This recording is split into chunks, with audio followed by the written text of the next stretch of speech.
Bagaimana cara memulai bisnis kuliner dengan modal terbatas? Tonton terus video ini sampai selesai.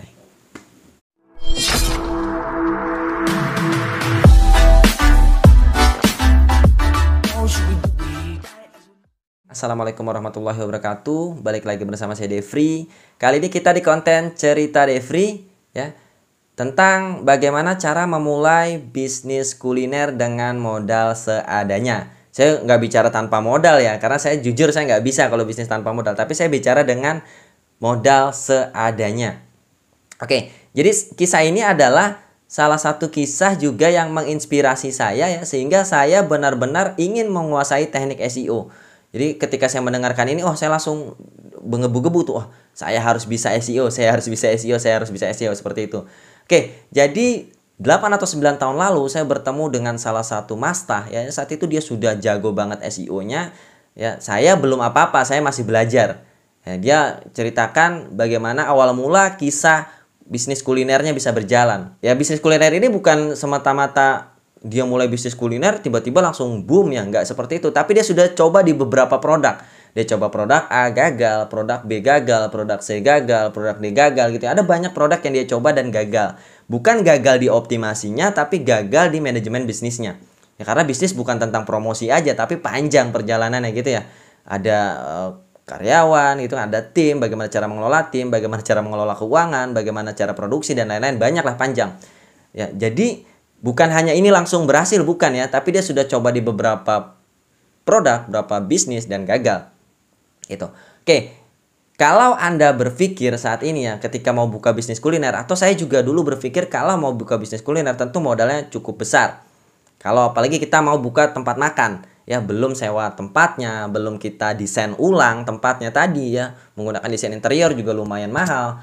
Kemudian belum kita rekrut timnya, belum kita beli bahan bakunya, belum kita promosinya. Tentu biayanya cukup mahal. Jadi di sini saya mau cerita sedikit ya, ini kisah nyata. Tapi kalau nanti ceritanya memang ada agak berbeda, karena ini sudah 8-9 tahun lalu ya, saya nggak ingat betul kejadiannya seperti apa atau ceritanya seperti apa. Tapi kurang lebihnya seperti ini. Ya, kalau Anda berpikir itu semua yang perlu diperlukan, kita nggak langsung ke sana. Ada prosesnya. Kita bisa mulai dari apa yang kita punya. Jadi nggak lantas, saya mau buka kuliner, saya harus punya modal sekian ratus juta karena saya harus tahu tempat dan lain-lain gitu. Nggak langsung ke sana. Oke, jadi cerita dari Mas Tai ini adalah dulu dia saat pergi gitu ya, keluar ada sedikit urusan, kemudian dia arah pulang, tiba-tiba dia lapar. Dia merasakan perutnya, kok lapar ya? Mau pulang, langsung pulang ke rumah, padahal udah nggak terlalu jauh ya. Rumahnya sudah tidak terlalu jauh dengan tempat makan itu. Dia mau pulang ke rumah tapi khawatir di rumah ada makanan gak nih? Ya udahlah, melipir dulu gitu kan ya. Melipir ke sebuah tempat makan biasa seperti warteg gitulah. Ya, jadi nggak tempat makan yang mewah segala, enggak, tapi tempat makan biasa seperti warteg lah. Oke, singkat cerita dia makan ya di sana. Makan, kok masakannya enak nih. Baru kali itu dia makan di sana. Masakannya enak nih. Sampai nambah katanya. Saya sampai nambah.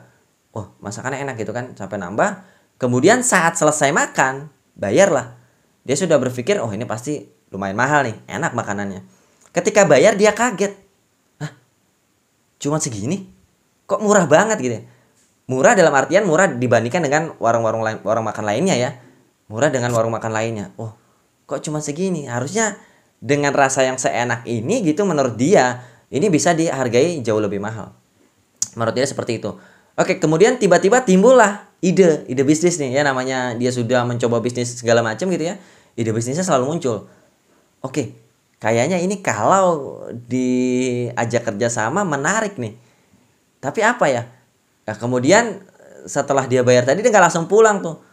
Dia pesan minum lagi gitu kan, saya pesan minum lagi. Kemudian dia buka laptop. Dia bawa laptopnya waktu itu, kemudian dia coba riset keyword ya. Namanya juga dia jago SEO dulunya. Ya, dia riset keyword ternyata masuknya di catering nih. Masuknya di catering. Di catering nama daerahnya, misalkan saya di Cilengsi ya, catering Cilengsi gitu. Ternyata pencariannya bukan Cilengsi ya, daerahnya beda lagi. Di daerah dia ternyata lumayan banyak yang cari catering tersebut. Dan dia baru ingat, iya di daerah saya juga banyak pabrik nih. Saya harus nargetin pabrik-pabrik nih. Kayaknya lumayan nih. Pabrik kan tahu sendiri banyak karyawannya gitu kan, bisa ratusan, bisa ribuan karyawan. Dia sudah kebayang targetin ke sana. Oke lah. Dan menurut dia gitu kan, namanya SEO menargetkan hanya lokal aja. Misalkan tadi catering Cilengsi, tentu akan jauh lebih mudah persaingannya daripada saya targetkan misalkan catering Jakarta gitu ya. Itu jauh lebih mudah catering Cilengsi. Daerah yang lebih spesifik. Oh, ini juga mudah nih optimasinya. Dia berpikir seperti itu. Akhirnya dia tutup laptopnya, dia beranikan diri ngobrol sama pemiliknya. Ya, dia ngobrol sama pemiliknya, "Pak, saya tertarik untuk bantu memasarkan warung makan Bapak ini. Boleh nggak, Pak?" "Maksudnya gimana?" kata Bapak ini. "Kebetulan saya ini bisa gitu ya pemasaran online, Pak." Dia jelaskan lah, nggak panjang lebar ya, dia jelaskan sedikit lah tentang pemasaran online itu seperti apa. "Intinya saya mau bantu Bapak pasarkan, nanti saya yang cari ordernya, Bapak hanya siapkan aja makanannya. Bapak bungkus gitu kan ya. Kan makanannya juga sudah ada di sini." "Oh, boleh tuh, Mas." Bapak tadi bilang seperti itu. "Tapi Pak, ada satu nih hal yang saya mau minta ke Bapak." "Apa, Mas?" katanya. "Nah, saya mau minta tolong boleh nggak kalau pembayarannya dibayar mundur, Pak." "Waduh, Mas, kita modalnya aja kurang," katanya. "Kalau bayar mundurnya terlalu lama ya kita nggak bisa." "Bukan, Pak, bukan bayar mundur lama gitu. Maksud saya seperti ini. Pagi saya pesan ke Bapak, Bapak siapkan gitu ya makanannya apa yang saya pesan, kemudian saya ambil, saya antarkan nih Pak. Nanti kan saya antarkan juga, langsung saya tarikan pembayarannya gitu ya. Setelah saya selesai antar, saya langsung balik ke tempat Bapak, langsung saya bayar." "Oh, kalau 1 hari boleh tuh Mas, nggak masalah kalau 1 hari." Dia bilang seperti itu. "Tapi tolong jangan lewat dari 1 hari. Misalkan ambilnya siang ya paling lambat sore lah Mas, gimana?" "Oh iya nggak apa-apa Pak." Terus dia katakan lagi, "Bapak percaya sama saya atau saya butuh naruh sesuatu nih, misalkan saya taruh BPKB motor saya di sini biar Bapak yakin lah." "Oh nggak usah Mas, nggak perlu, saya percaya kok." Orang ini bilang seperti itu. Singkat cerita, "Oke lah Pak, kalau gitu saya mau mulai pasarkan dulu, nanti kalau misalkan sudah ada order saya coba telepon Bapak." Dia bertukar nomor telepon lah.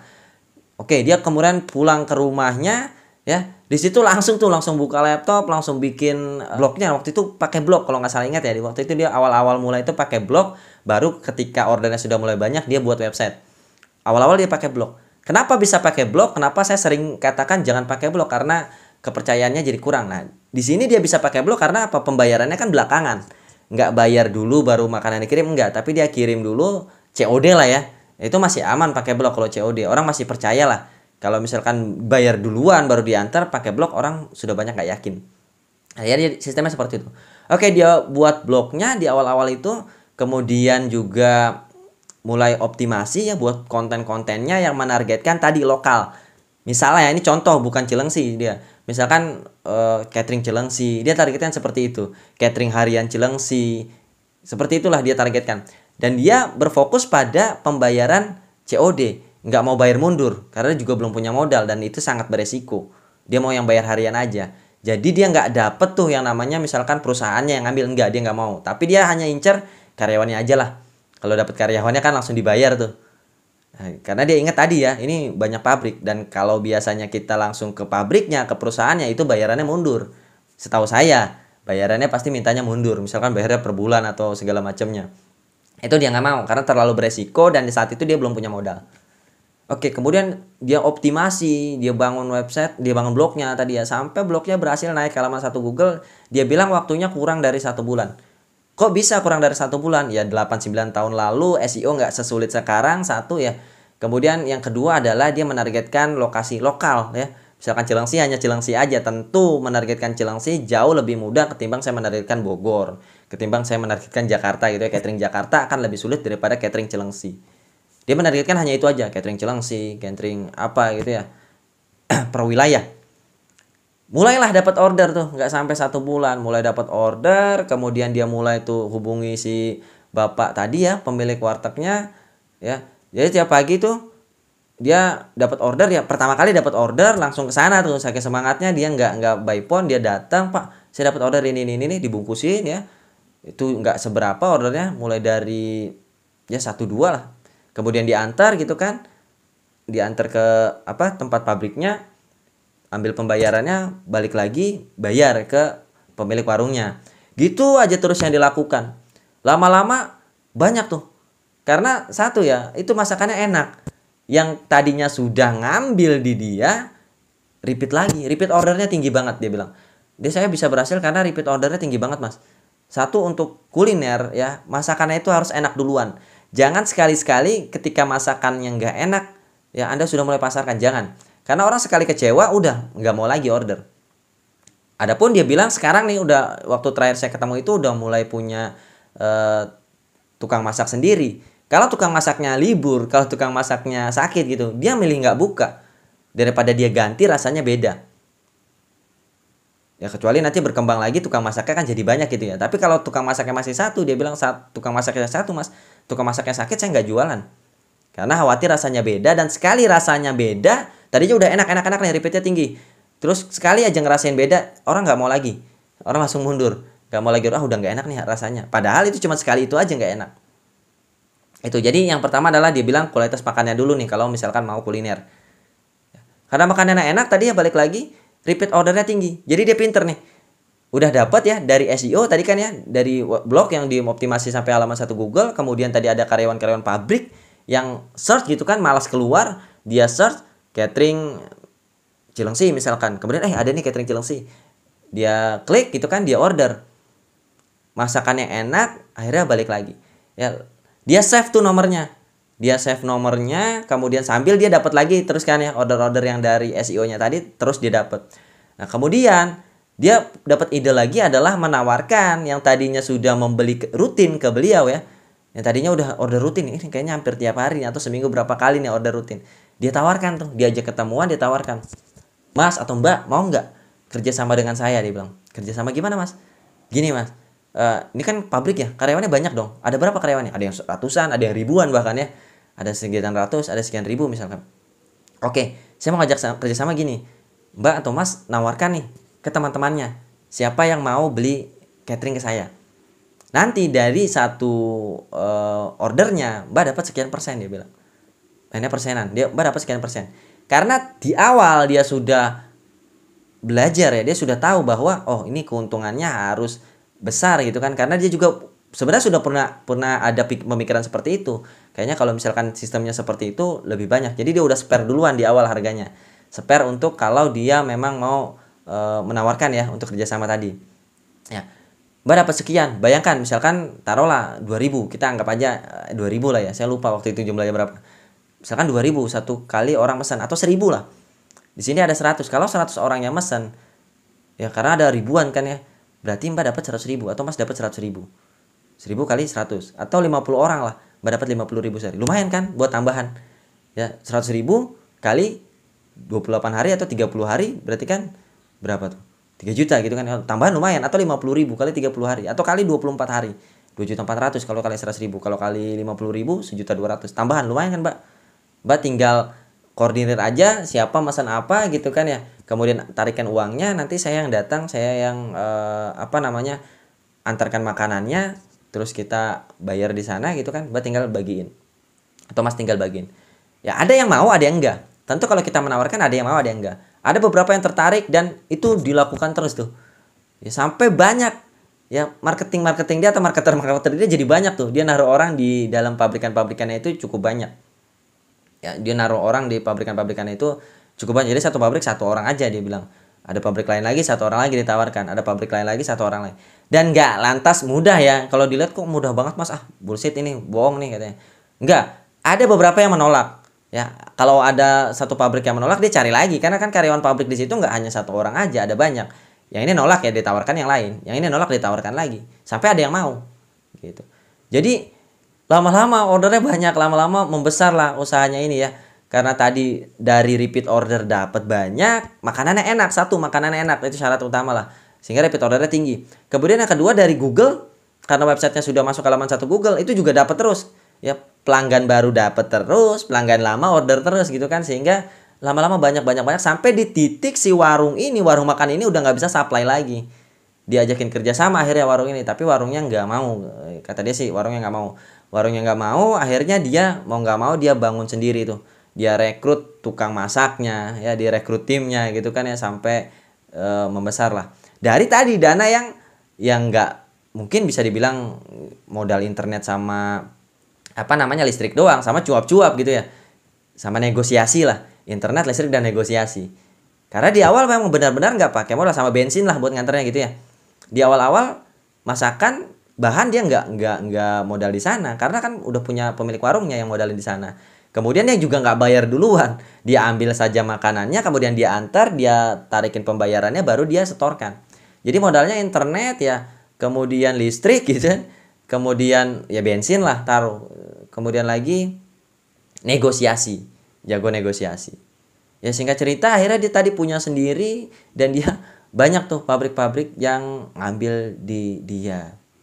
Itu. Jadi kita jangan bicara dulu, oh kita mau langsung buka besar, nggak. Mulai aja dulu dari apa yang kita punya, dan ini benar-benar real story ya. Saya pernah ketemu orangnya 8-9 tahun lalu, saya pernah dengar cerita ini gitu kan ya langsung. Tapi mungkin ceritanya agak-agak sedikit berbeda karena saya udah nggak terlalu ingat gitu kisah pastinya seperti apa. Tapi dia berhasil dengan cara yang seperti itu. Jangan pikirkan, oh kalau saya mau bisnis kuliner harus langsung gede dulu, enggak. Tapi kita bisa mulai bertahap aja. Mulai bertahap dari apa yang kita punya. Dan nggak lantas juga ya, ketika Anda mau coba, Mas saya mau coba nih, saya nawarin ke warung-warung, banyak yang nggak mau loh. Ya memang seperti itu. Saya waktu mulai bisnis interior juga seperti itu. Saya menawarkan ke perusahaan-perusahaan interior gitu ya, yang ada di sekitaran Cibubur, itu sudah pernah dimasukin semua oleh tim saya dulu. Waktu saya belum punya workshop sendiri. Itu pernah dimasukin semua. Dan mayoritas nolak kita. Mayoritas nolak, nggak mau. Padahal kita mau bantu pemasarannya, mereka nggak mau, mereka nolak. Tapi ada dari yang nolak itu, ada yang mau. Seperti itu ya. Jadi jangan, oh ini gampang banget. Dan Mas tadi jangan lupakan, dia nggak langsung ke sana. Dia nggak langsung sukses di bisnis sana. Tapi dia juga coba di beberapa produk yang gagal, di beberapa bisnis yang gagal. Barulah ketemu bisnis yang tadi. Gitu ya. Semoga cerita ini menginspirasi ya. Tetap semangat, karena saya tahu ya saat ini kondisi sedang sulit ya, saat ini sedang pandemik. Kita juga sedang berpikir kira-kira apa nih yang bisa kita lakukan untuk biar dapur ngebul lah, seperti itu. Saya juga di sini ya di Laskar SEO terus berpikir apa nih yang bisa saya lakukan ya, sehingga saya bisa Laskar SEO ini terus ngebul dapurnya gitu ya. Saya bisa terus merekrut orang lagi, sehingga banyak juga orang yang terbantu. Karena kita tahu banyak sekali karyawan-karyawan yang dipecat gitu kan, yang banyak sekali UKM-UKM yang tutup. Itu. Ini semoga cerita ini bisa menginspirasi teman-teman, dan teman-teman, oh iya, bisa nih saya mau coba mulai gini lah. Atau teman-teman tiba-tiba ingat gitu, oh di sini tempat makannya enak nih, saya mau coba ajak kerjasama, ya silakan ajak kerjasama aja. Oke ya, mungkin itu saja dari saya. Mudah-mudahan bermanfaat. Like kalau Anda suka, dislike kalau Anda tidak suka dengan konten ini ya. Sekali lagi, like kalau Anda suka dengan konten ini, dislike kalau Anda tidak suka. Sampai bertemu di konten-konten selanjutnya. Wassalamualaikum warahmatullahi wabarakatuh.